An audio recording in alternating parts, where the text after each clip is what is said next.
ഞാൻ ഈ 56 ദിവസം ഇവിടെ കിടക്കുന്ന സമയത്ത് തന്നെ എൻ്റെ ഫാമിലി വൈഫ് പറഞ്ഞു എനിക്ക് നിൻ്റെ കൂടെ ജീവിക്കാൻ താല്പര്യമില്ല. എൻ്റെ കൂടെ എൻ്റെ കുഞ്ഞിനെ പോലും വേണ്ടാന്ന് വെച്ചിട്ട് ഞാൻ മനസ്സിലാക്കുന്നത് എന്ന് പറഞ്ഞാൽ അവർക്ക് പണമാണ് ഇമ്പോർട്ടൻ്റ്. അവർ ലക്ഷറി ലൈഫ്, കാരണം എന്ന് പറഞ്ഞാൽ ഫാക്ടറി, അന്ന് കാറ്, വലിയ പിന്നെ സംരംഭം എല്ലാം ഉള്ള ഒരാൾ ജീവിതത്തിലേക്കാണ് വന്നത്. ഇപ്പം ഇതില്ലാതായപ്പോൾ എൻ്റെ കൂടെ എൻ്റെ കുഞ്ഞിനെ പോലും വേണ്ടാന്ന് വെച്ചിട്ട് 6 മാസം പ്രായം എൻ്റെ കുഞ്ഞിനാണ്. ഓക്കെ, 6 മാസമായ പ്രായമായ കുഞ്ഞിനെ എനിക്ക് വേണ്ട. എഗ്രിമെന്റ്, നോട്ടറൈസ്ഡ് എഗ്രിമെന്റിൽ വെച്ചിട്ടുള്ളത് പരിപൂർണ്ണ ഉത്തരവാദിത്വം ഞാൻ നിങ്ങൾക്ക് തരുന്നു, എനിക്ക് വേണ്ട. ഇന്ന് വരെ കുഞ്ഞിനെ കണ്ടിട്ടില്ല. ഇന്ന് എൻ്റെ കുഞ്ഞിന് 11 വയസ്സ്.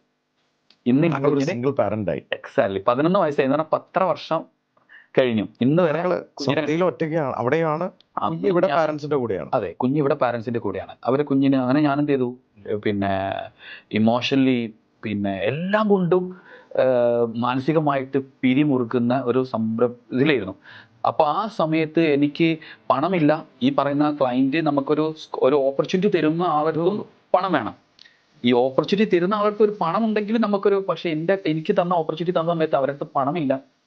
പിന്നെ ഓൺലി ഉള്ളത് ഡ്രീമാണ്.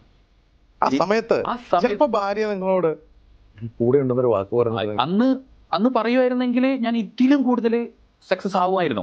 കാരണം എന്ന് പറഞ്ഞാൽ നമുക്ക് പണമല്ല ഇമ്പോർട്ടൻ്റ്, നമുക്ക് അവരിൽ നിന്ന് എന്താ വേണ്ടെന്നുള്ളൂ, ഒരു സപ്പോർട്ട്, ഒരു വാക്ക്, ഞാൻ നിങ്ങളെ കൂടെ ഉണ്ട് എന്നൊരു വാക്ക് അന്നുണ്ടെങ്കിൽ നമ്മളന്ന് അത്രമാത്രം മാനസിക പിരിമുറുക്കത്തിൽ നമുക്ക് ഒരു വെളിച്ചമുണ്ട്. നമുക്ക് ആരില്ലെങ്കിലും നമ്മുടെ ഫാമിലി ഉണ്ട് എന്നുള്ളൊരു വെളിച്ചം നമുക്കുണ്ടായിരുന്നു.